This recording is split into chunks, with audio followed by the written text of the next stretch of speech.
앞으로 부대의 모든 여군들은 한국 남자 접근 금지를 명한다. 아니, 이게 무슨 개병 따고 같은 소리야. 요즘 주한미군에서 여군들을 상대로 한국 남자 금지령을 내렸다고 하는데요. 아무리 군인이라고 해도 이런 부분까지 통제하냐며 여군들은 불만이 많다고 합니다. 아니, 연약한 한국 남자들을 왜 망가요? 빨리 미국으로 돌아가서 튼튼한 남자나 만나야지 별 걱정을 다 하네.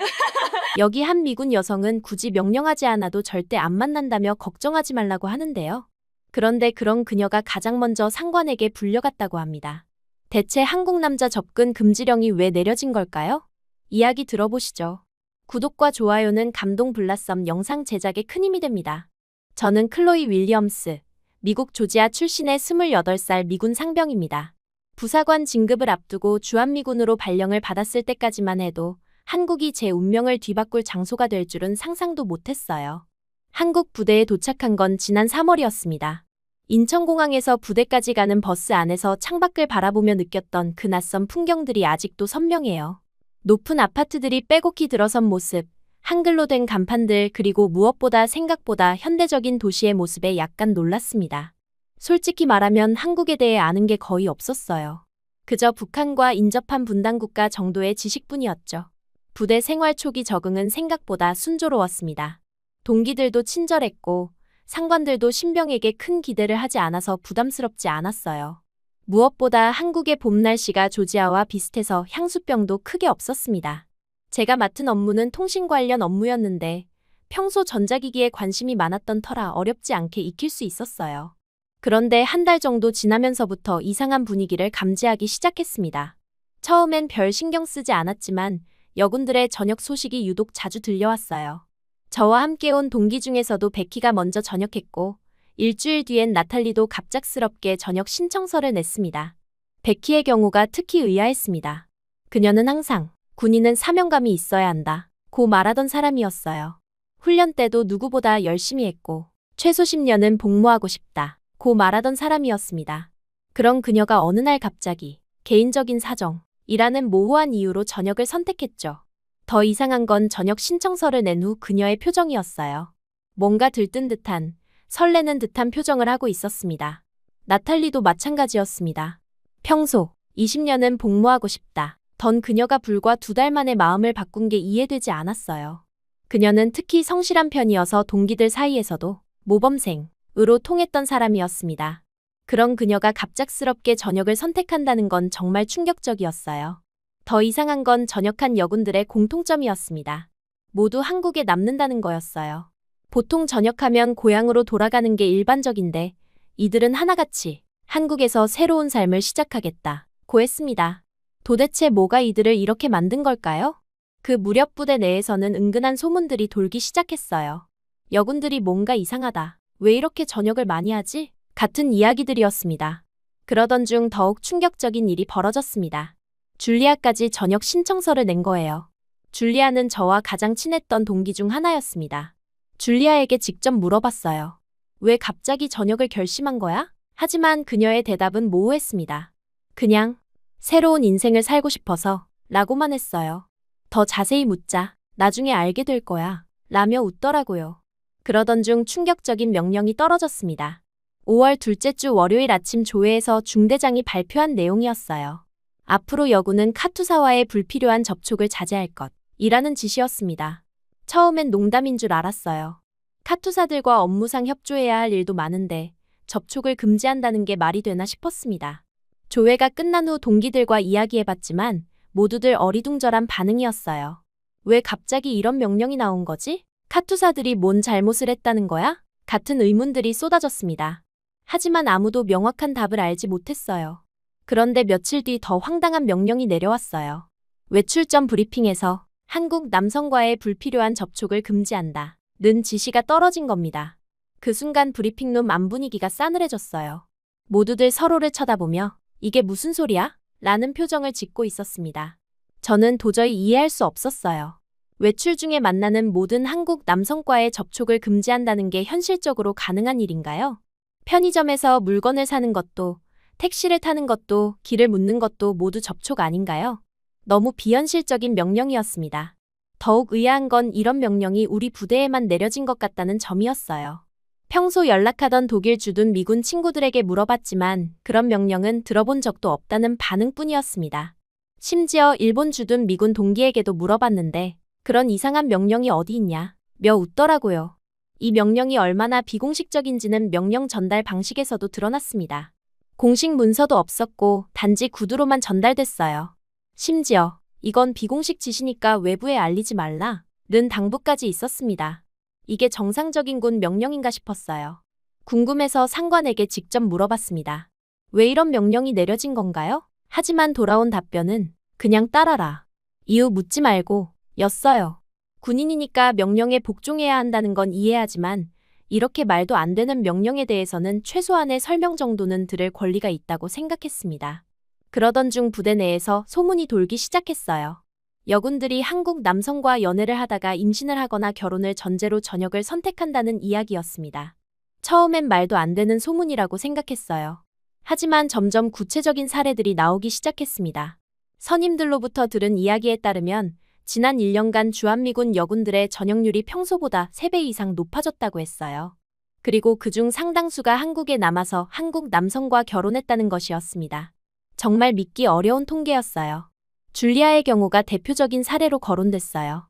그녀는 외출 중에 만난 한국 남성과 교제를 시작했고 불과 3달 만에 결혼을 결심했다는 거였습니다. 그리고 실제로 전역 후 한국에서 결혼식을 올렸다는 소문까지 들렸어요. 저는 솔직히 코웃음이 나왔어요. 왜 하필 한국 남자일까요? 부대에는 건장하고 매력적인 미군 남성들이 얼마나 많은데 굳이 언어도 안 통하는 한국 남성을 선택할 이유가 뭐가 있을까 싶었습니다. 게다가 한국 남성들은 대부분 체격도 작고 왜소해 보이는데 미국 여성들이 매력을 느낄 만한 요소가 있을까 의문이었어요. 오히려 저는 다른 가능성을 의심하기 시작했습니다. 혹시 누군가 의도적으로 이런 상황을 만들어내는 건 아닐까요? 예를 들어 한국 측에서 미군 여성들을 타겟으로 한 조직적인 접근이 있는 건 아닐까 하는 생각이 들었어요. 실제로 이런 일들이 너무 체계적으로 일어나고 있는 것 같았거든요. 하지만 시간이 지날수록 소문은 더욱 구체화됐어요. 전역한 여군들 중 상당수가 실제로 한국 남성과 결혼했다는 확인된 정보들이 들어오기 시작했습니다. 심지어 몇몇은 임신 상태로 전역했다는 이야기까지 나왔어요. 더욱 놀라운 건 이들이 모두 행복해 보인다는 점이었어요. SNS를 통해 확인한 그들의 근황을 보면 정말 만족스러운 삶을 살고 있는 것 같았습니다. 특히 100km부터 온 편지가 저에게 큰 충격을 줬어요. 그녀는 편지에서 내 인생에서 가장 행복한 시간을 보내고 있다 고 썼습니다. 그리고 한국 남성들의 배려심과 책임감은 정말 특별하다 고 표현했어요. 그러면서 저도 모르게 궁금증이 생기기 시작했어요. 정말 한국 남성들에게 미국 여성들이 느끼는 특별한 매력이 있는 걸까요? 아니면 정말로 조작된 상황인 걸까요? 진실이 무엇인지 알고 싶어졌습니다. 부대 내 분위기도 점점 이상해졌어요. 여군들끼리 모이면 혹시 너도 그런 사람 만났어? 라는 식의 대화가 오가기 시작했습니다. 마치 전염병처럼 번지는 느낌이었어요. 저는 이런 분위기가 불편했어요. 마치 집단 히스테리 같은 느낌이었습니다. 하지만 여전히 접촉 금지령은 유효했고 저는 그 명령을 어기고 싶지 않았어요. 군인으로서 규율을 지키는 것이 기본이라고 생각했습니다. 설령 그 명령이 이상하고 비합리적이라고 해도 일단은 따라야 한다고 여겼어요. 드디어 긴 휴가를 받게 됐습니다. 2주간의 휴가였는데 한국에 온 지 2달 만에 받는 첫 번째 긴 휴가였어요. 외출 전 보고를 위해 상관실에 갔을 때 중대장은 저를 보더니 빙그레 웃으며 말했습니다. 윌리엄스, 한국 남자 조심해. 그 말에 저는 자신만만하게 대답했어요. 걱정 마십시오, 상관님. 그런 일은 절대 없을 겁니다. 사실 그 순간 저는 약간 우쭐해 있었습니다. 다른 여군들과 달리 저는 그런 함정에 빠지지 않을 자신이 있었어요. 베키나 나탈리, 줄리아처럼 감정에 휩쓸려 판단력을 잃는 일은 없을 거라고 확신했습니다. 저는 이성적이고 냉정한 사람이라고 자부했거든요. 서울로 향하는 기차 안에서 창밖 풍경을 바라보며 이런저런 생각에 잠겼습니다. 한국이라는 나라가 정말 어떤 곳인지 직접 확인해보고 싶었어요. 그리고 솔직히 말하면 그 유명한 한국 남성의 매력이라는 게 정말 존재하는지도 궁금했습니다. 물론 저는 그런 매력에 빠질 생각은 전혀 없었지만 적어도 왜 다른 여군들이 그렇게 행동하는지는 이해해보고 싶었어요. 서울역에 도착했을 때 받은 첫인상은 예상과 달랐습니다. 정말 현대적이고 세련된 도시더라고요. 지하철도 깔끔하고 효율적이었고 사람들도 생각보다 세련되게 옷을 입고 다녔습니다. 조지아의 작은 도시에서 자란 저에게는 신선한 충격이었어요. 숙소는 명동 근처의 작은 게스트하우스로 잡았습니다. 부대에서 추천해준 곳이었는데 깔끔하고 안전해 보였어요. 첫날 밤은 일찍 잠자리에 들며 내일부터의 관광 계획을 세웠습니다. 경복궁, 남산타워, 명동 쇼핑 등등 전형적인 관광객 코스를 생각하고 있었어요. 둘째 날부터 본격적인 서울 탐방을 시작했습니다. 경복궁에서 조선시대의 역사를 느껴보고 북촌 한옥마을에서 전통 건축을 구경했어요. 생각보다 한국의 전통 문화가 잘 보존되어 있다는 점이 인상적이었습니다. 그리고 한국 사람들이 생각보다 친절하다는 것도 느꼈어요. 길을 물어보면 열심히 설명해 주려고 하더라고요. 하지만 그 과정에서 특별히 한국 남성들에게 매력을 느끼지는 못했습니다. 물론 예의 바르고 친절했지만 그게 로맨틱한 감정으로 이어질 정도는 아니었어요. 오히려 이 정도로 다른 여군들이 그렇게 빠져드나? 라는 생각이 들었습니다. 셋째 날 저녁 동기 레이첼로부터 연락이 왔습니다. 그녀도 늦게 휴가를 받아서 서울에 왔다는 거였어요. 클로이, 오늘 밤에 시간 있어? 재미있는 곳이 있는데 같이 가자. 라고 하더라고요. 혼자서 관광하는 것도 조금 지루해지던 참이라 좋다고 했습니다. 저녁 8시쯤 홍대 근처에서 레이첼을 만났는데 그녀가 혼자 온 게 아니었어요. 몇 명의 한국 남성들과 함께 있었습니다. 그 순간 저는 깜짝 놀랐어요. 접근 금지령을 어기고 있는 거잖아요? 레이첼에게 도대체 무슨 짓이야? 라고 다그쳤지만 그녀는 오히려 저에게 역정을 냈습니다. 남자도 없이 무슨 휴가냐? 클로이, 너무 딱딱하게 살지 마. 레이첼의 말에 저는 당황했어요. 평소 규율을 잘 지키던 그녀가 이렇게 나올 줄은 몰랐습니다. 하지만 명령이잖아. 접촉 금지령 말이야. 제 말에 레이첼은 어깨를 으쓱했어요. 여기는 부대가 아니야. 그리고 이건 그냥 친구들과 노는 거야. 어쩔 수 없이 함께 앉게 됐습니다. 한국 남성들은 총 3명이었는데 모두 20대 후반에서 30대 초반으로 보였어요. 직업도 각각 달랐습니다. 한 명은 회사원, 한 명은 대학원생, 또 한 명은 카페를 운영한다고 했어요. 모두 영어를 어느 정도 할 수 있어서 대화에는 큰 문제가 없었습니다. 처음에는 경계심을 늦추지 않았어요. 혹시 이들이 미군 여성들을 노리는 사람들이 아닐까 하는 의심이 있었거든요. 하지만 대화를 나누다 보니 그런 느낌은 아니었습니다. 그냥 평범한 한국 젊은이들 같았어요. 미국 문화에 관심이 많아서 레이첼과 친해진 것 같았습니다. 그들은 저에게도 친근하게 다가왔지만 저는 의도적으로 거리를 두려고 했어요. 예의상 대답은 했지만 깊은 대화는 피했습니다. 그러면서 계속 관찰했어요. 과연 이들에게 다른 여군들을 사로잡은 특별한 매력이 있는지 말이에요.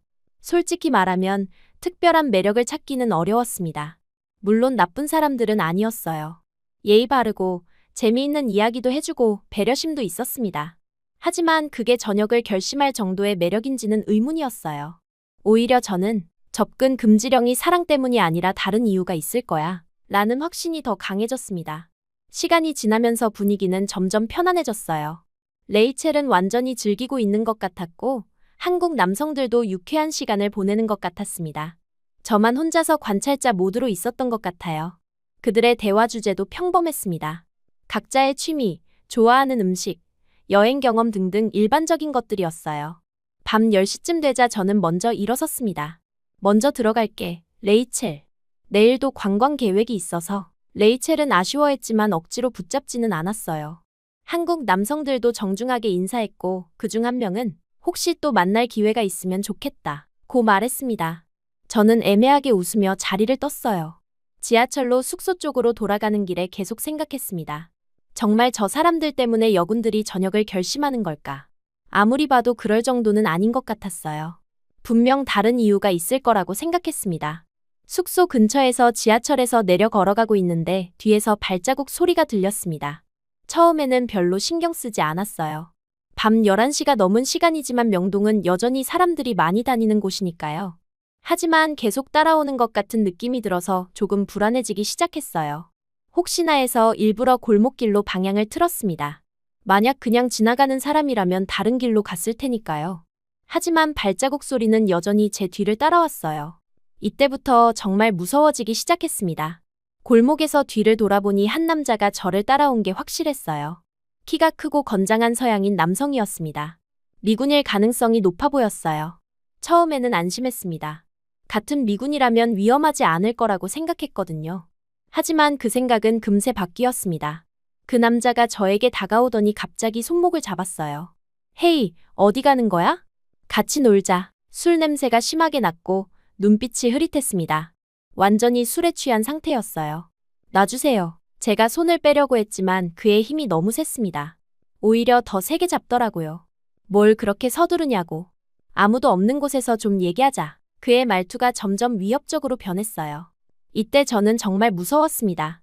도와주세요. 큰 소리로 외쳤지만 골목이라 사람들이 잘 들리지 않는 것 같았어요. 그 남자는 저를 더 어두운 곳으로 끌고 가려고 했습니다. 저는 필사적으로 저항했지만 힘의 차이가 너무 컸어요. 바로 그때 어디선가 누군가 달려왔습니다. 한국 남성이었어요. 키는 그리 크지 않았지만 단단해 보이는 체격이었습니다. 그는 주저하지 않고 그 미국인에게 달려들었어요. 야, 뭐 하는 거야? 한국어로 소리치면서 그 남자를 밀쳐냈습니다. 미국인은 갑작스러운 상황에 당황했지만 금세 화를 냈어요. 뭐야, 이 자식아, 하면서 한국인에게 주먹을 휘둘렸습니다. 하지만 한국인의 반응은 정말 놀라웠어요. 미국인의 주먹을 피하더니 곧바로 발차기를 날렸습니다. 정확하고 강력한 발차기였어요. 미국인은 그 발차기에 맞고 비틀거리며 뒤로 물러났습니다. 괜찮아요? 한국인이 저에게 물어봤어요. 영어였지만 발음이 조금 어색했습니다. 저는 고개를 끄덕였지만 아직 충격에서 벗어나지 못한 상태였어요. 미국인은 다시 일어나서 달려들려고 했지만 한국인은 침착하게 대응했습니다. 또 한 번 발차기를 날렸고 이번에는 미국인이 완전히 쓰러졌어요. 그러더니 한국인은 제 손을 잡고 말했습니다. 빨리 가요. 우리는 골목을 빠져나와 큰 길로 나왔습니다. 한국인은 계속 뒤를 돌아보며 추격이 있는지 확인했어요. 다행히 그 미국인은 따라오지 않았습니다. 안전한 곳에 도착하고 나서야 저는 숨을 고를 수 있었어요. 정말 괜찮아요? 한국인이 다시 물어봤습니다. 이번에는 제대로 된 영어였어요. 저는 그제야 그의 얼굴을 자세히 볼 수 있었습니다. 20대 후반 정도로 보이는 평범한 얼굴이었지만 눈빛이 따뜻하고 진실해 보였어요. 네, 괜찮습니다. 정말 감사해요. 제가 말하자 그는 안도의 표정을 지었습니다. 다행이네요. 혹시 다치신 곳은 없어요? 그의 배려심이 느껴졌어요. 그때 저는 방금 전 상황을 다시 생각해보며 놀랐습니다. 왜소해 보였던 한국인이 건장한 미국인을 제압한 것도 놀라웠지만 더 놀라운 건 저를 위해 위험을 감수했다는 점이었어요. 전혀 모르는 사람인데도 말입니다. 어떻게 그런 발차기를 하실 수 있어요? 궁금해서 물어봤습니다. 그는 수줍게 웃으며 대답했어요. 태권도를 배웠거든요. 어렸을 때부터 했어서 그제야 이해가 됐습니다. 우리는 잠시 카페에 앉아서 이야기했습니다. 그의 이름은 석호였고 근처 회사에서 일한다고 했어요. 집에 가는 길에 소음을 듣고 와봤다고 했습니다. 그냥 지나칠 수도 있었는데 도와주셔서 정말 감사해요. 제 말에 그는 당연하다는 표정을 지었어요. 당연한 일이죠. 혼자서 그런 일을 당하면 누구든 도와야죠. 그의 말에서 진심이 느껴졌습니다. 이런 상황에서 자신의 안전을 생각하지 않고 남을 도운다는 게 쉬운 일이 아닌데 말이에요. 시간이 늦어서 헤어져야 했지만 저는 그에게 연락처를 물어봤습니다. 생명의 은인인데 연락처도 모르면 안 되잖아요. 그는 웃으며 자신의 번호를 알려줬고 저도 제 번호를 줬어요. 숙소로 돌아가는 길에 계속 생각했습니다. 방금 전 경험한 일들이 너무 충격적이었어요. 미국인이 저에게 그런 짓을 했다는 것도 충격이었지만 한국인이 저를 구해줬다는 것도 놀라웠습니다. 특히 제가 지금까지 가지고 있던 편견들이 완전히 무너지는 느낌이었어요. 한국 남성들이 왜소하고 약할 거라고 생각했는데 석호는 전혀 그렇지 않았습니다. 오히려 저보다 훨씬 강하고 용감했어요. 그리고 무엇보다 그의 행동에서 느껴진 책임감과 배려심이 인상적이었습니다. 자신과 전혀 상관없는 외국인을 위해 위험을 감수한다는 게 쉬운 일이 아닌데 말이에요. 이런 모습이 다른 여군들을 매료시킨 건 아닐까 하는 생각이 들었어요. 침대에 누워서도 계속 그 일을 생각했습니다. 오늘 하루 동안 제가 경험한 것들이 너무 많았어요. 레이첼과 한국 남성들과의 만남에서는 특별한 매력을 느끼지 못했지만 석호와의 만남은 달랐습니다. 물론 로맨틱한 감정은 아니었어요. 단지 감사함과 존경심 같은 것이었습니다. 하지만 이런 감정도 처음 느껴보는 거였어요. 지금까지 만난 남성들 중에서 이렇게 무사심하게 저를 도와준 사람은 없었거든요. 그러면서 동시에 혼란스러웠습니다. 접촉 금지령을 어긴 것도 그렇고 한국 남성과 연락처를 교환한 것도 그렇고 뭔가 규칙을 위반한 기분이었어요. 하지만 이런 상황에서 어떻게 했어야 하는지도 모르겠더라고요. 다음 날 아침, 석호에게서 문자가 왔습니다. 어젯밤 일 때문에 놀라셨을 텐데 괜찮으세요? 혹시 필요한 게 있으면 언제든 연락하세요. 짧지만 진심이 담긴 메시지였어요. 저도 답장을 보냈습니다. 덕분에 무사히 잘 지내고 있어요. 정말 감사했습니다. 그렇게 우리의 첫 연락이 시작됐습니다. 물론 그때까지만 해도 이게 제 인생을 바꿀 시작점이 될 줄은 몰랐어요. 다음 날 오후, 저는 석호에게 연락을 했습니다. 밤새 생각해봐도 그냥 넘어갈 수 없었어요. 생명의 은인에게 제대로 된 감사 인사도 못했다는 생각이 계속 들었습니다. 어제 도와주신 일로 정말 감사했어요. 시간 되시면 식사라도 같이 하면서 제대로 감사 인사를 드리고 싶어요. 솔직히 말하면 조금 망설여졌어요. 접촉 금지령을 생각하면 연락하지 않는 게 맞는데 생명의 은인을 그냥 무시할 수도 없는 노릇이었습니다. 하지만 단순히 감사 인사를 전하는 자리라고 스스로를 설득했어요. 석호는 처음에는 괜찮다고 했지만 제가 계속 부탁하니 결국 만나주기로 했습니다. 만난 곳은 명동의 조용한 한식당이었어요. 제가 밥을 사겠다고 했는데 석호가 외국인들도 많이 오는 곳이라 부담 없을 거라고 추천해준 곳이었습니다. 실제로 만나서 대화해보니 석호는 생각보다 훨씬 흥미로운 사람이었어요. 겉보기에는 평범한 회사원 같았지만 이야기를 들어보니 전혀 그렇지 않았습니다. 우선 태권도 3단이라는 사실에 놀랐어요. 어렸을 때부터 시작해서 지금까지 꾸준히 하고 있다고 했습니다. 어제 그 발차기가 그냥 나온 게 아니었구나 라고 생각했어요. 하지만 더 놀라운 건 따로 있었습니다. 그는 주말마다 산악구조대에서 자원봉사를 한다고 했어요. 등산객들이 조난당했을 때 구조하는 일을 돕는다는 거였습니다. 위험하지 않아요? 제가 물어보니 그는 담담하게 대답했어요. 위험하긴 하죠. 하지만 누군가는 해야 할 일이니까요. 그의 말에서 진심이 느껴졌습니다. 돈을 받지도 않으면서 위험한 일을 자원해서 한다는 게 쉬운 일이 아닌데 말이에요. 식사하면서 그의 이야기를 더 들어봤습니다. 대학에서는 사회복지학을 전공했고 지금은 NGO 단체에서 일한다고 했어요. 주로 북한 이탈 주민들의 정착을 돕는 일을 한다고 했습니다. 왜 그런 일을 선택했어요? 라고 물어보니 같은 민족인데 도와야죠. 라고 간단히 답했습니다. 저는 점점 놀라게 됐어요. 지금까지 제가 만난 남성들 중에서 이렇게 사회적 책임감이 강한 사람은 처음이었습니다. 미군 내에서도 개인적 성공에만 관심 있는 사람들이 대부분인데 석호는 달랐어요. 대화를 나누면서 그의 성격도 파악할 수 있었습니다. 말수는 많지 않았지만 신중하고 깊이 있게 생각하는 타입이었어요. 그리고 무엇보다 겸손했습니다. 자신이 한 일에 대해 자랑하거나 과장하지 않더라고요. 어제 일은 정말 아무것도 아니에요. 당연히 해야 할 일이었을 뿐이죠. 그의 말에 저는 또 한 번 감동했습니다. 보통 남자들은 자신이 여성을 구해줬다는 사실을 어필하려고 하는데 석호는 오히려 그런 기색이 전혀 없었어요. 제가 미군이라는 사실을 알고도 그는 특별히 다르게 대하지 않았습니다. 호기심은 있는 것 같았지만 함부로 질문하지도 않고 적당한 거리를 유지했어요. 오히려 저보다 미군에 대해 더 많이 알고 있는 것 같았습니다. 한국에 와서 어떠세요? 적응하기 어렵지 않았어요? 그의 질문에 저는 솔직하게 답했어요. 생각보다 좋아요. 한국 사람들이 친절하고 음식도 맛있고. 그러자 그는 미소를 지으며 그렇게 말해주시니 고맙네요. 라고 했습니다.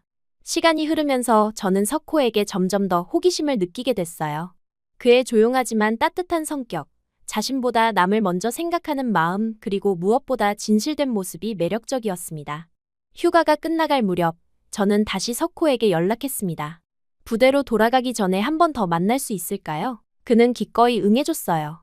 이번에는 카페에서 만나서 이야기했는데 시간 가는 줄도 몰랐습니다. 그때부터 저희는 꾸준히 연락하게 됐어요. 부대로 돌아간 후에도 문자로 안부를 주고받았고 외출할 때마다 조심스럽게 만났습니다. 물론 아직은 단순한 친구 사이라고 생각했어요. 하지만 그와 있으면 편안하고 즐거웠습니다. 석호는 제가 외출할 때마다 시간을 내서 만나줬어요. 서울의 여러 곳을 구경시켜주기도 하고 맛있는 음식점도 알려줬습니다. 그와 함께 있으면 한국이라는 나라가 더 친근하게 느껴졌어요. 특히 인상 깊었던 건 그가 저를 자신의 봉사활동에 초대했다는 점이었습니다. 관심 있으시면 구조대 훈련 구경하러 오세요. 재미있을 거예요. 저는 호기심에 따라갔는데 정말 놀라웠어요. 산에서 진행된 구조 훈련을 보면서 석호의 또 다른 모습을 발견할 수 있었습니다. 평소에는 조용하고 겸손한 모습이었는데 구조 훈련 때는 진지하고 프로페셔널한 모습을 보였어요. 동료들의 신뢰도 받고 있는 것 같았습니다. 왜 이런 일을 하세요? 훈련이 끝난 후 제가 물어보니 그는 잠시 생각하더니 대답했어요. 누군가 도움이 필요할 때 외면할 수 없어요. 그리고 이런 일을 할 수 있다는 게 감사하죠. 그의 말을 들으며 저는 깊이 감동했습니다. 자신의 안전을 걸고 남을 돕는다는 게 쉬운 일이 아닌데 그는 그걸 당연하게 여기고 있었어요. 이런 모습이 다른 여군들을 매료시킨 건 아닐까 하는 생각이 들었습니다. 시간이 지나면서 저는 석호와 보내는 시간이 점점 기다려지기 시작했어요. 부대에서 힘든 일이 있을 때도 그와의 만남을 생각하면 견딜 수 있었습니다. 그와 함께 있으면 마음이 편안해지고 행복했어요. 하지만 동시에 불안하기도 했습니다. 접촉 금지령을 어기고 있다는 사실 때문이었어요. 그리고 혹시 이런 감정이 사랑으로 발전하는 건 아닐까 하는 두려움도 있었습니다. 아직은 단순한 호감 정도라고 생각하고 싶었거든요. 그러던 어느 날 제가 가장 걱정하던 일이 벌어졌습니다. 부대 내에서 제가 한국 남성과 교제 중이라는 소문이 돌기 시작한 거예요. 누군가 저와 석호가 함께 있는 모습을 봤나 봅니다. 처음에는 단순한 소문일 거라고 생각했어요. 하지만 소문은 빠르게 퍼져나갔고 곧 구체적인 내용까지 나오기 시작했습니다. 윌리엄스가 한국 남자와 데이트한다더라. 자주 만난다더라. 같은 이야기들이었어요. 동기들도 저에게 확인해왔습니다. 클로이, 혹시 한국 남자친구 있어? 저는 당황해하며 부인했지만 그들의 눈빛에서 의심을 읽을 수 있었어요. 특히 평소 제가 한국 남자들에 대해 부정적으로 말했던 것을 아는 사람들은 더욱 의아해했습니다. 며칠 후 결국 상관에게 불려갔습니다. 중대장실에 들어가니 분위기가 심각했어요. 윌리엄스, 앉아라. 그의 표정에서 이미 알고 있다는 게 느껴졌습니다. 최근 내가 한국 남성과 개인적인 만남을 갖고 있다는 보고가 올라왔다. 사실이냐? 그 순간 저는 머릿속이 하얘졌어요. 뭐라고 대답해야 할지 몰랐습니다. 본능적으로 거짓말이 나왔어요. 아닙니다, 상관님. 그런 일은 없습니다. 제 목소리가 떨리고 있다는 걸 느꼈지만 어쩔 수 없었습니다. 진실을 말하면 큰 문제가 될 것 같았거든요. 정말이냐? 여러 번 목격됐다는데. 상관의 추궁이 계속됐지만 저는 계속 부인했어요. 오해입니다.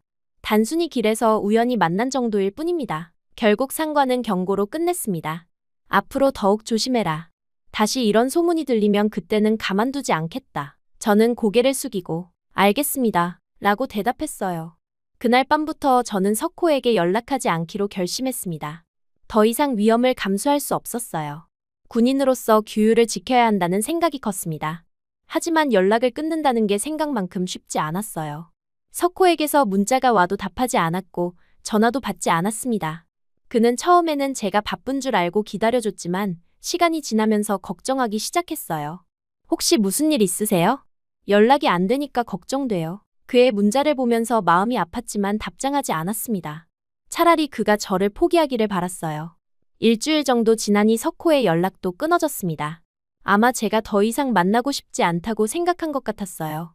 그런 줄 알면서도 마음 한구석에서는 서운함이 올라왔습니다. 그를 지우려고 애써봤지만 쉽지 않았어요.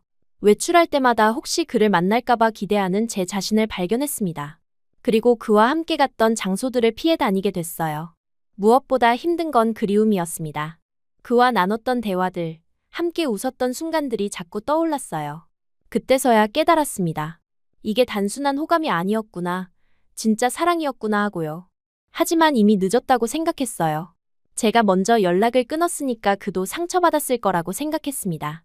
그리고 설령 다시 만난다고 해도 접촉 금지령 때문에 계속될 수도 없는 관계였어요. 그렇게 일주일이 더 흘렀습니다. 총 2주 동안 석호와 연락을 끊고 지낸 셈이었어요. 그런데 어느 날 부대에서 연락이 왔습니다. 윌리엄스, 면회 신청자가 있다. 내려와라. 면회실로 내려가는 길에 누가 왔을까 궁금했어요. 가족들은 한국까지 올 리 없고 친구들도 마찬가지였습니다. 혹시 업무 관련해서 온 사람일까 하는 생각도 들었어요. 면회실에 들어가서 보니 석호가 앉아 있었습니다. 순간 심장이 멎는 것 같았어요. 그가 여기까지 온 거였습니다. 2주 동안 연락을 끊었는데도 말이에요. 안녕하세요. 그는 조용히 인사했습니다. 얼굴에는 걱정과 안도가 섞인 표정이 보였어요. 갑자기 연락이 안 되셔서 혹시 무슨 일이 있나 해서 왔어요. 저는 그를 보는 순간 눈물이 날 것 같았어요. 그동안 얼마나 보고 싶었는지 모릅니다. 하지만 이곳은 부대였고 다른 사람들이 보고 있었어요. 죄송해요. 요즘 너무 바빠서. 저는 어색하게 변명했습니다. 하지만 석호는 제 표정을 보더니 뭔가 눈치챈 것 같았어요. 혹시 제가 뭔가 잘못했나요? 아니면 다른 이유가 있나요? 그의 진심 어린 물음에 저는 대답할 수 없었어요. 진실을 말할 수도 없고 거짓말을 하기에는 양심이 허락하지 않았습니다. 결국 저는 미안해요. 더 이상 만날 수 없을 것 같아요. 라고 말했습니다. 그의 얼굴에 상처받은 표정이 스쳐 지나갔지만 그는 화를 내지 않았어요. 알겠어요. 혹시 제가 부담이 됐다면 죄송합니다. 그는 일어서며 말했습니다. 그래도 연락 없이 끊어져서 걱정됐는데 무사하신 걸 확인해서 다행이에요. 석호가 돌아간 후 저는 한동안 그 자리에 앉아 있었습니다. 제가 지금 무슨 짓을 한 건지 후회가 밀려왔어요. 하지만 이미 늦었다고 생각했습니다. 문제는 그 장면을 다른 부대원들이 봤다는 점이었어요. 면회실 밖에서 지켜본 사람들이 있었고 곧 소문이 퍼져나갔습니다. 윌리엄스한테 한국 남자가 면회 왔다더라. 정말 사귀고 있는 거 맞네. 같은 이야기들이었어요. 이번에는 정말 큰 문제가 됐습니다. 상관에게 다시 불려갔을 때 분위기가 완전히 달랐어요. 윌리엄스, 이번엔 변명할 수 없을 거다. 직접 면회까지 왔잖아. 저는 벌점 징계를 받았습니다. 그리고 앞으로 더욱 철저히 감시하겠다는 경고도 들었어요. 다음에 또 이런 일이 있으면 중징계를 각오해라. 그날 밤 숙소에서 혼자 생각에 잠겼습니다. 처음으로 체계와 사랑이 충돌하는 현실을 마주하게 된 거예요. 군인으로서 규율을 지켜야 하는 것과 개인적인 감정 사이에서 선택해야 하는 순간이었습니다. 석호의 면회 사건 이후 사흘 동안은 조용했습니다. 하지만 그 조용함이 오히려 더 불안했어요. 부대 내 분위기가 묘하게 긴장되어 있었고 동료들의 시선도 예전과 달랐습니다. 누구나 제가 곧 큰 문제에 휘말릴 거라는 걸 예감하고 있는 것 같았어요. 그러던 중 금요일 오후 예상했던 일이 벌어졌습니다. 윌리엄스, 중대장실로 출두하라. 는 명령이 떨어진 거예요. 이번에는 혼자가 아니라 행정보급관과 인사담당관까지 함께 있었습니다. 뭔가 공식적인 절차가 시작되는 느낌이었어요. 중대장실에 들어가니 분위기가 완전히 달랐습니다. 이전의 경고 수준이 아니라 정식 징계 절차를 밟는 모습이었어요.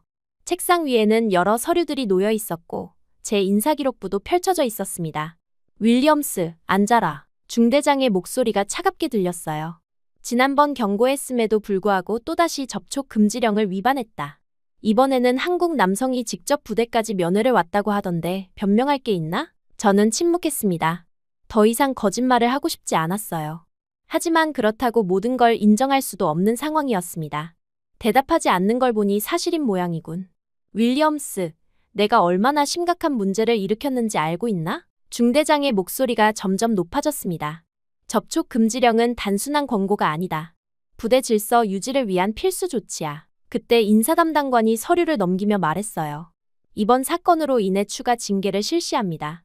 외박 금지 1개월, 벌점 3점 부여. 예상했던 처분이었지만 실제로 들으니 무거웠습니다. 하지만 중대장은 거기서 끝내지 않았어요. 그리고 앞으로 내 모든 외출과 휴가는 사전 승인제로 전환한다. 어디서 누구를 만나는지 상세히 보고해야 해. 이건 사실상 감시체제나 다름없었습니다. 군인이면 군인답게 처신해야 한다. 윌리엄스.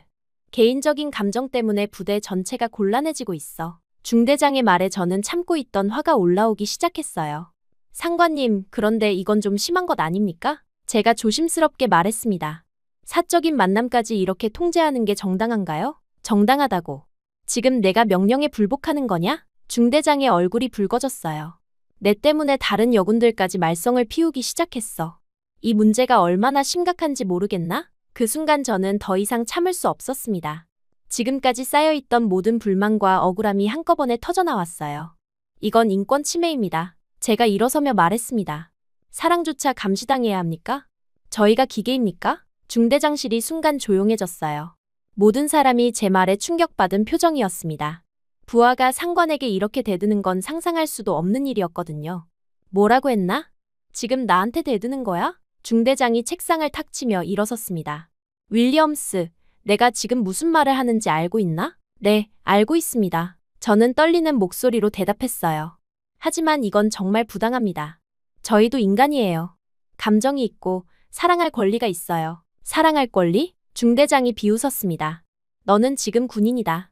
군인에게는 명령 복종이 최우선이야. 개인적인 감정 따위는 나중 문제고. 그 말을 듣는 순간 뭔가 제 안에서 끊어지는 소리가 났어요. 지금까지 참고 견뎌왔던 모든 것들이 한계에 달한 느낌이었습니다. 그럼 전역하겠습니다. 제가 소리쳤습니다.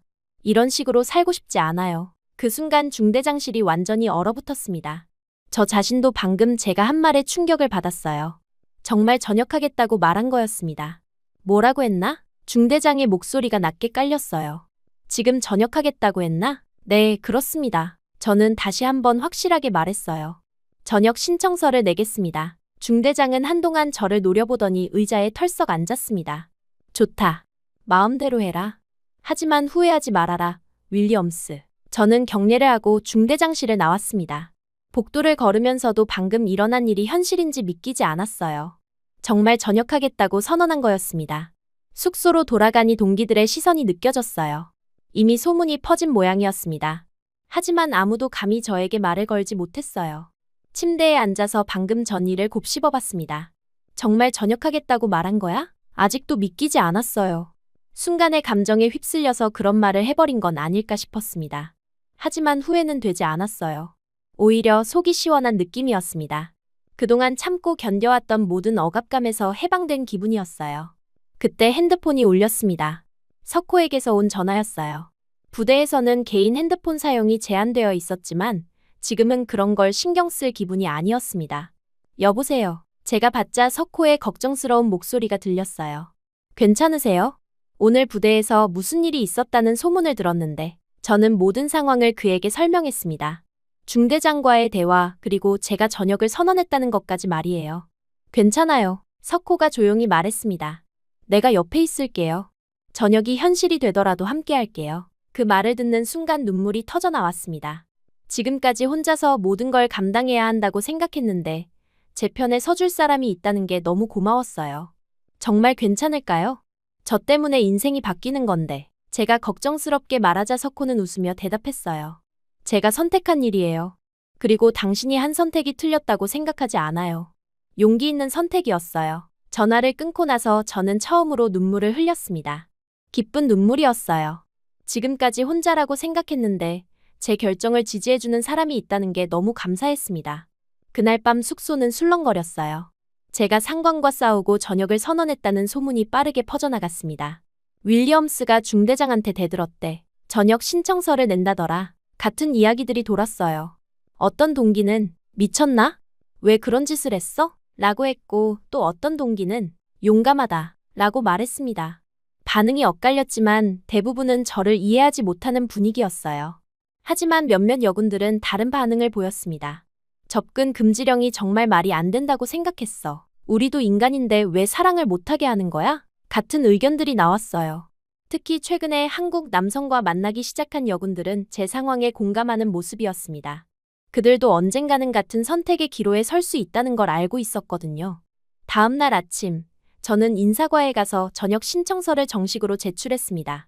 담당자는 놀란 표정으로 정말 하시는 겁니까? 다시 생각해보세요. 라고 말했지만 제 의지는 확고했어요. 서류를 작성하면서 이게 정말 제 마지막 군 생활이 될 거라는 실감이 났습니다. 조지아에서 시작해서 한국까지 온 제 군인 생활이 이렇게 끝나는 거였어요. 하지만 후회는 없었습니다. 오히려 이게 제다운 선택이라는 확신이 들었어요. 다른 사람의 기준에 맞춰 사는 것보다는 제 마음에 정직한 선택을 한 거였습니다. 전역 신청서 처리에는 시간이 걸렸어요. 그동안 저는 부대에서 계속 생활해야 했습니다. 분위기가 어색했지만 동료들도 점차 익숙해지는 것 같았어요. 오히려 예상 밖의 일이 벌어졌습니다.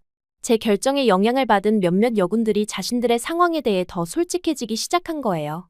숨어서 만나던 한국 남성들과의 관계를 공개적으로 인정하는 사람들이 나타났습니다. 클로이가 용기를 내서 말한 거 맞아. 우리가 왜 숨어야 해? 한 동기가 말했어요. 접근 금지령이 말이 안 된다고 생각해. 이런 분위기 변화가 부대 전체로 번져나가기 시작했습니다.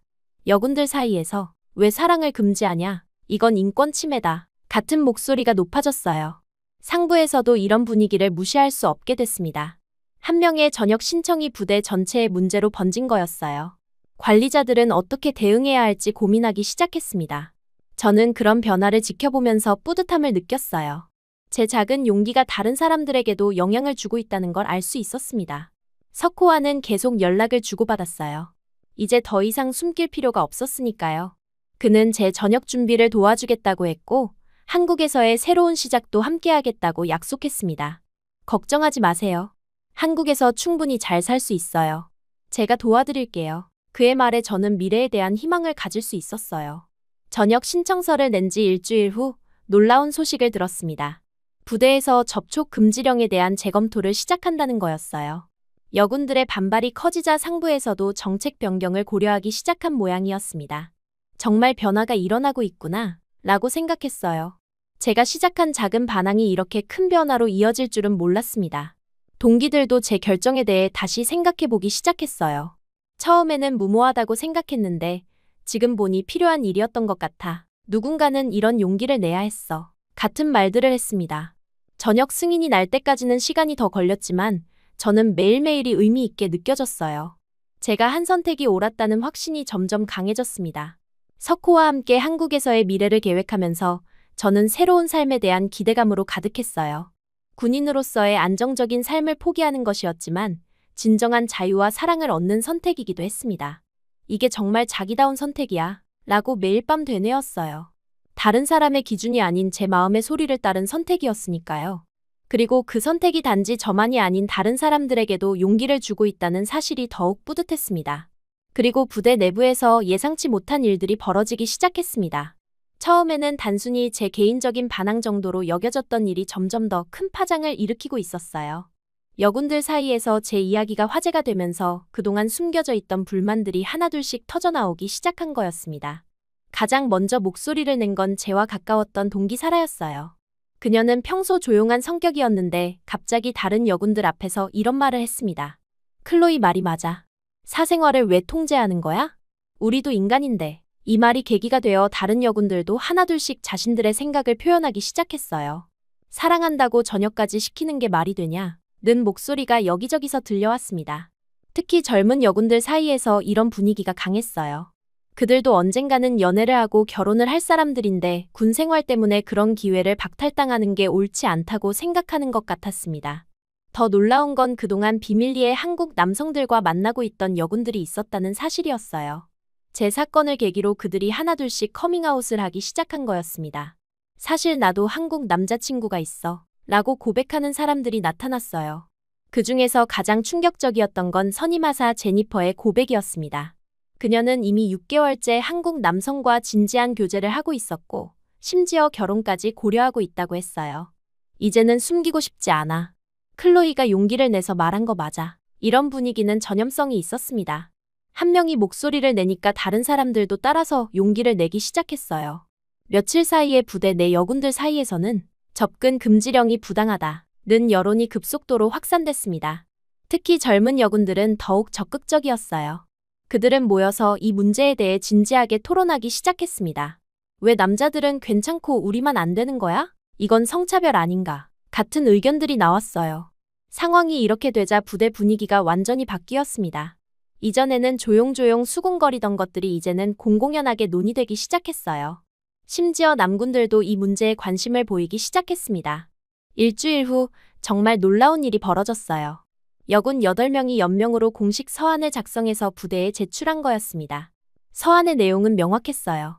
접근 금지령의 전면 해지를 요구한다. 는 것이었습니다. 서한을 작성한 여군들은 각각 다른 이유로 이 문제에 관심을 갖게 됐어요. 어떤 이는 직접 한국 남성과 연애 중이었고 어떤 이는 인권 침해라는 관점에서 접근했습니다. 또 어떤 이는 단순히 불합리한 규정이라고 생각해서 참여했어요. 서한의 핵심 내용은 이런 것이었습니다.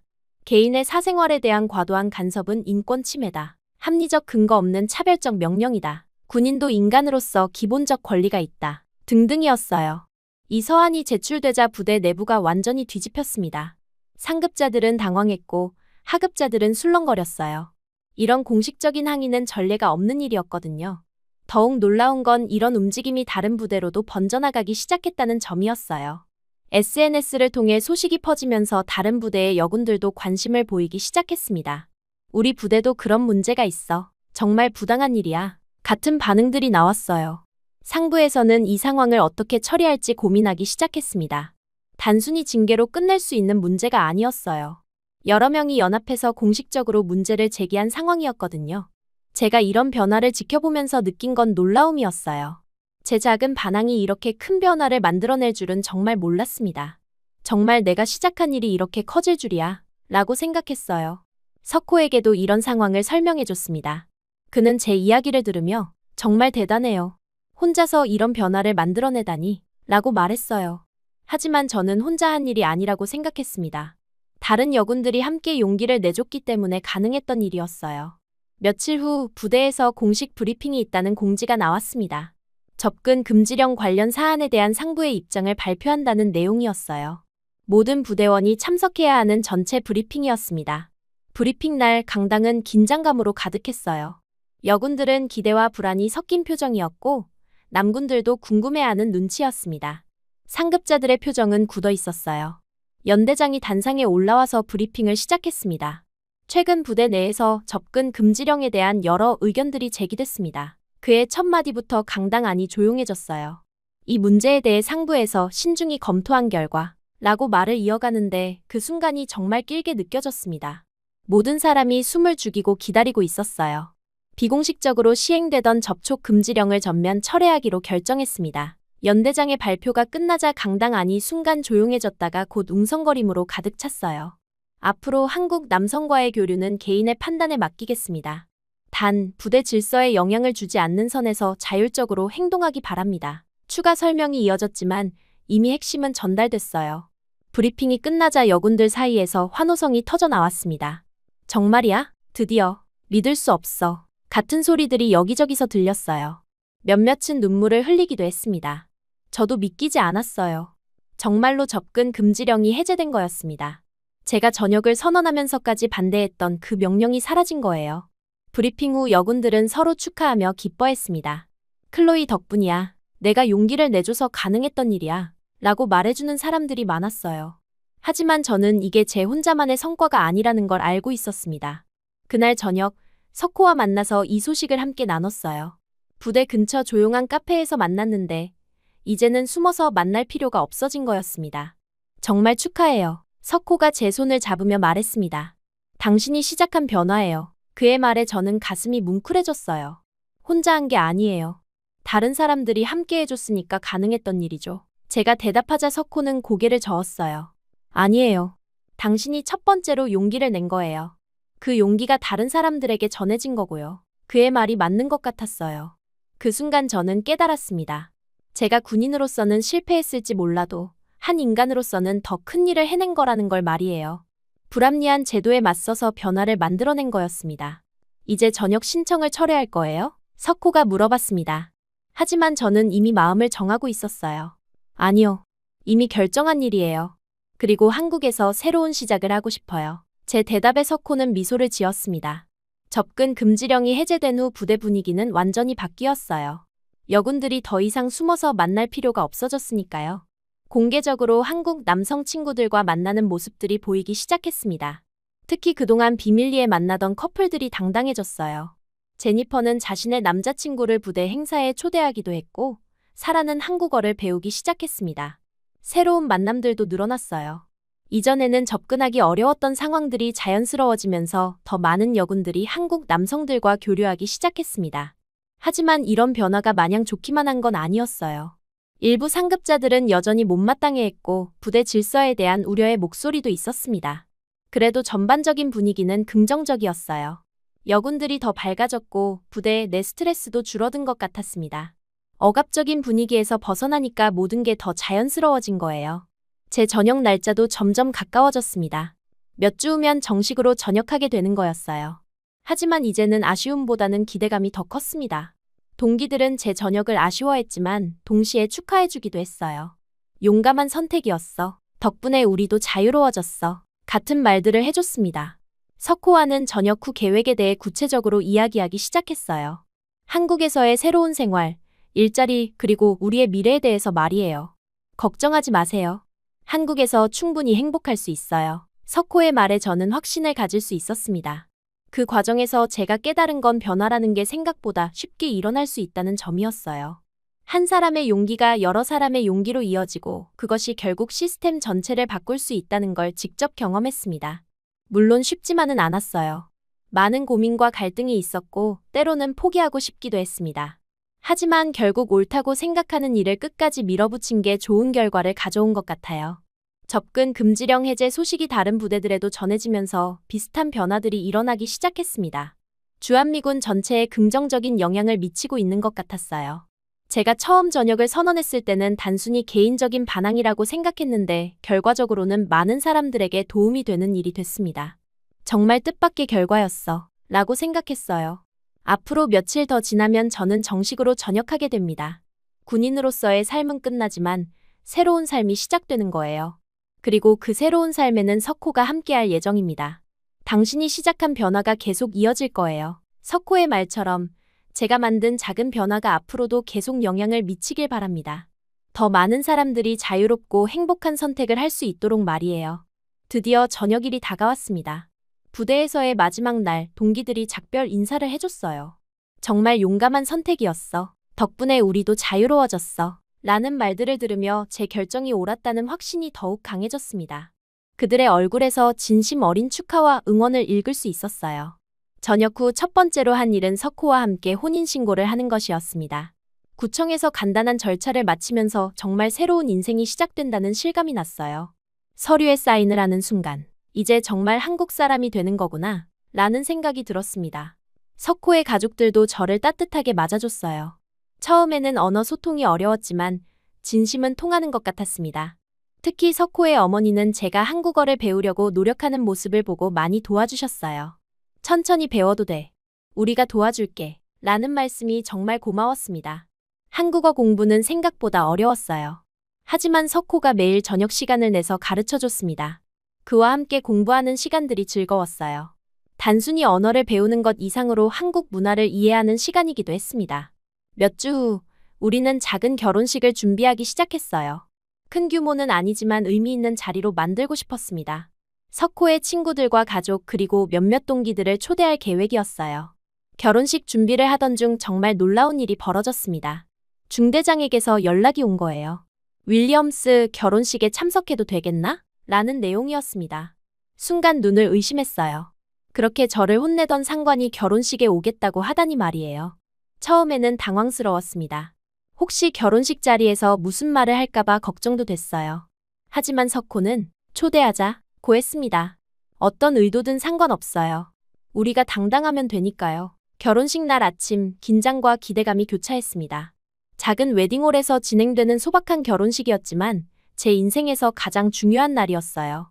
웨딩드레스를 입고 거울을 보니 정말 새로운 사람이 된 기분이었습니다. 손님들이 하나둘씩 도착하기 시작했어요. 석호의 가족과 친구들 그리고 함께 전역한 동기들까지 왔습니다. 특히 사라와 제니퍼도 와줘서 너무 고마웠어요. 그들도 각각 한국 남성들과 진지한 관계를 이어가고 있었습니다. 그런데 정말 중대장이 왔어요. 몇몇 부대 동기들과 함께 도착한 그의 모습을 보니 신기했습니다. 평소 군복만 보던 그가 정장을 입고 있으니 완전히 다른 사람 같았어요. 결혼식이 시작되자 모든 게 꿈 같았습니다. 석호와 함께 서서 서로에게 약속하는 순간 정말 행복했어요. 이 모든 과정을 거쳐서 여기까지 온 것이 기적 같았습니다. 가장 기억에 남는 순간은 중대장의 축사였어요. 그가 마이크를 잡고 일어서자 저는 긴장했습니다. 혹시 불편한 말을 할까봐 걱정됐거든요. 오늘 윌리엄스의 결혼식에 초대받아서 영광입니다. 그의 첫 마디는 예상보다 부드러웠어요. 처음에는 이해하지 못했습니다. 왜 이런 선택을 하는지 말이죠. 잠깐 침묵이 흘렀습니다. 모든 사람이 그의 다음 말을 기다리고 있었어요. 하지만 지금은 압니다. 접근 금지령을 내려야 했던 이유를 이제 이해해요. 그가 웃으며 말했습니다. 한국 남성들의 매력이 정말 대단하더군요. 그 말에 웃음이 터져나왔어요. 예상치 못한 농담이었습니다. 그리고 앞으로 우리 부대에서 전역하는 여군들이 많아지면 그건 다 윌리엄스 내 책임이다. 그가 저를 보며 말했습니다. 하지만 이번에는 비난이 아니라 애정 어린 농담이었어요. 그 순간 저는 깨달았습니다. 이제 더 이상 그의 말이 비아냥이나 비판이 아니라는 걸 말이에요. 오히려 존중과 수용의 언어였습니다. 제 선택을 인정하고 축하해주는 마음이 담겨 있었어요. 하지만 진심으로 축하합니다. 용기 있는 선택이었고 좋은 결과를 가져왔어요. 중대장의 마지막 말에 박수가 터져나왔습니다. 축사가 끝난 후 중대장이 저에게 다가와서 악수를 청했어요. 정말 축하한다, 윌리엄스. 아니, 이제 석호 씨 부인이라고 해야겠군. 그의 진심 어린 축하를 받으니 감동적이었습니다. 결혼식 후 피로연에서도 즐거운 시간을 보냈어요. 부대 동기들과 석호의 친구들이 어울려서 이야기하는 모습이 보기 좋았습니다. 언어는 달라도 진심은 통하는 것 같았어요. 특히 인상적이었던 건 중대장이 석호의 아버지와 대화하는 모습이었어요.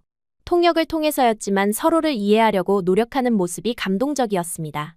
좋은 아들을 키우셨습니다. 라는 중대장의 말에 석호 아버지가 활짝 웃으셨어요. 결혼식이 끝난 후 며칠 동안은 꿈 같은 시간이었습니다. 신혼여행으로 제주도에 다녀왔는데 정말 아름다운 곳이었어요. 석호와 함께 바닷가를 걸으며 앞으로의 계획을 세웠습니다.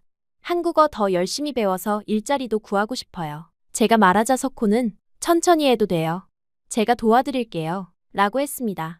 그의 든든한 지지가 있어서 무엇이든 할 수 있을 것 같았어요. 신혼여행에서 돌아온 후 저는 본격적으로 한국 생활을 시작했습니다. 한국어 학원에 등록해서 체계적으로 공부하기 시작했어요. 처음에는 어려웠지만 점점 늘어가는 실력의 보람을 느꼈습니다. 그리고 SNS에 결혼 사진들을 올렸어요. 부대 동기들과 연락을 유지하기 위해서였는데 예상보다 큰 반응이 왔습니다. 브룩스가 해냈다. 정말 용감한 선택이었어. 우리도 자유롭게 사랑하자. 같은 댓글들이 달렸어요. 더 놀라운 건 그동안 소리 없이 한국 남성들과 연애하던 여군들이 하나둘씩 공개적으로 관계를 인정하기 시작했다는 점이었어요. 제 결혼 소식이 그들에게 용기를 준 것 같았습니다.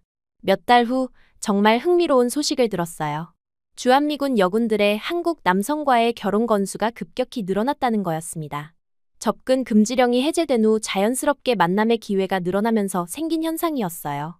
정말 변화가 일어나고 있구나, 라고 생각했습니다. 제가 시작한 작은 용기가 이렇게 큰 변화로 이어질 줄은 몰랐어요. 석호와 함께 서울거리를 걸으면서 종종 미군 여성들과 한국 남성들이 데이트하는 모습을 봤습니다. 이제는 당연한 풍경이 된 거예요. 더 이상 숨어서 만날 필요가 없으니까 자연스럽게 공개적인 만남들이 늘어난 거였습니다. 어느 날 밤, 명동을 걸으면서 그런 모습들을 보다가 석호에게 말했어요. 이제 정말 좋은 시대가 온 것 같아요. 정말 그런 느낌이었습니다. 당신이 만든 시대예요. 석호가 제 손을 잡으며 말했습니다. 그 말을 들으니 가슴이 뭉클해졌어요. 저는 제가 한 선택이 단순히 개인적인 반항이 아니라 시대의 변화를 만든 일이라는 걸 깨달았습니다. 불합리한 제도에 맞서서 목소리를 낸 것이 결국 많은 사람들에게 자유를 가져다 준 거였어요.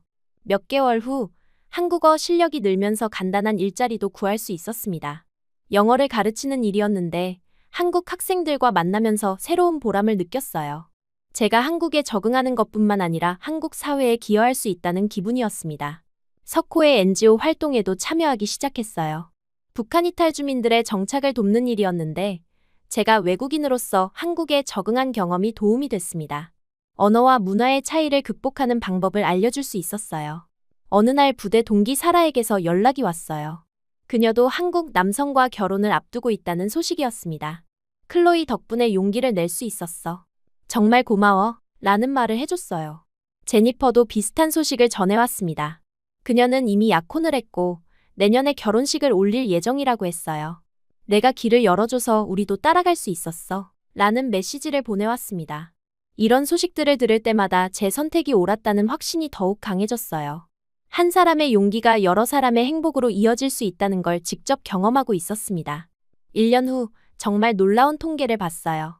주한미군 여성들의 한국 정착률이 급격히 높아졌다는 거였습니다. 그들 중 상당수가 한국 남성과 결혼해서 한국에서 새로운 삶을 시작하고 있었어요. 정말 시대가 바뀌었구나, 라고 생각했습니다.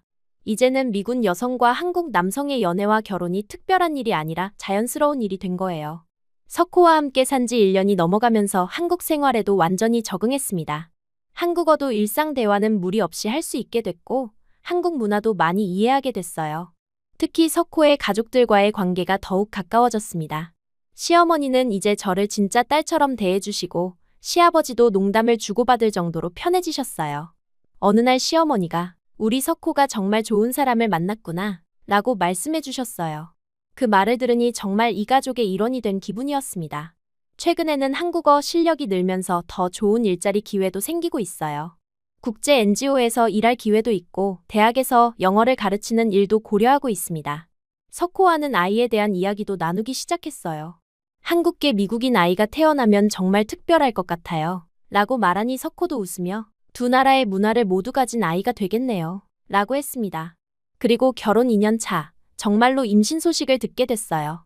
병원에서 확인받은 순간 석호와 함께 눈물을 흘렸습니다. 새로운 생명이 제 안에서 자라고 있다는 게 믿기지 않았어요. 임신 기간 동안 석호의 가족들이 정말 세심하게 챙겨주셨습니다. 시어머니는 한국 전통 음식을 만들어주시면서 아기한테 좋은 거야 라고 말씀해 주셨어요. 미국과는 다른 한국의 임신 문화를 배워가는 시간이기도 했습니다. 아이가 태어났을 때의 감동은 말로 표현할 수 없었어요. 작고 소중한 생명을 보는 순간 이 아이가 두 나라를 이어주는 다리가 되겠구나 라는 생각이 들었습니다. 석호도 아빠가 된 기쁨에 며칠 동안 잠을 못 잤어요. 아이 이름은 한국 이름과 영어 이름을 모두 지어줬습니다. 두 문화의 정체성을 모두 가질 수 있도록 말이에요. 부대 동기들이 아기를 보러 와서 정말 이쁘다, 클로이와 석호 닮았네 라고 말해주었어요. 지금 생각해보면 그때 저녁을 선언한 결정이 제 인생 최고의 선택이었던 것 같아요. 물론 쉽지 않은 길이었지만 진정한 사랑과 자유를 찾을 수 있었고 이제는 새로운 생명까지 얻게 됐습니다. 무엇보다 제가 한 작은 용기가 많은 사람들에게 영향을 미쳤다는 점이 뿌듯해요. 지금도 한국 거리에서 자유롭게 연애하는 미군 여성들과 한국 남성들을 보면 내가 시작한 변화구나 라는 생각이 듭니다. 아이를 유모차에 태우고 석호와 함께 걸으며 그런 모습들을 볼 때마다 정말 좋은 시대가 왔다 고 느껴요. 우리 아이도 이런 자유로운 세상에서 자랄 수 있다는 게 감사합니다. 사랑에는 국경이 없고 누구나 자유롭게 사랑할 권리가 있다는 걸 증명한 것 같아서 자랑스럽습니다. 앞으로도 이런 변화가 계속 이어져서 더 많은 사람들이 행복할 수 있기를 바랍니다. 그리고 제가 만든 이 작은 변화가 더 큰 변화의 시작이 되기를, 우리 아이가 자랄 세상이 더욱 열린 마음으로 사랑을 받아들이는 곳이 되기를 희망해요. 어느 봄날 아이를 안고 벚꽃이 만개한 공원을 걸으면서 문득 생각했습니다. 몇 년 전만 해도 상상할 수 없었던 이 평범하고 소중한 일상이 얼마나 기적 같은 일인지 말이에요. 석호가 제 옆에서 아이에게 한국어로 꽃 이름을 알려주는 모습을 보니 정말 완벽한 가족이 됐다는 실감이 났어요. 이제 저희는 단순한 한국계 미국인 가족이 아니라 두 나라 사이의 다리 역할을 하는 특별한 존재가 된 것 같습니다.